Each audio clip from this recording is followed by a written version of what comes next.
আমরা দাঁড়িয়েছিলাম, প্রচুর স্নোফল হয়েছে উপরে, আমরা যেতে পারিনি। ওখানে দাঁড়িয়ে প্রায় 20 মিনিট অপেক্ষা করলাম। ওখানে একদম কেরল থেকে একটা দাদা এসেছে, ওদের সঙ্গে পরিচয় হলো।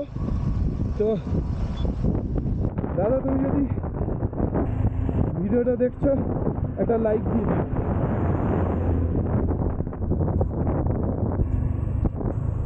তো এখানে বরফগুলো গলে গেছে বৃষ্টির মতো, কিন্তু উপরে ভালোই বরফ আছে। এখান থেকে তাওয়াং আর অনলি 20 কিলোমিটার। আমরা গিয়ে চেষ্টা করব আজকে যদি পারমিট অফিসে বুমলার পারমিটটা বানানো যায়, দেন আমরা কালকে নেক্সট বুমলা করে ওখান থেকে তেচু যাব।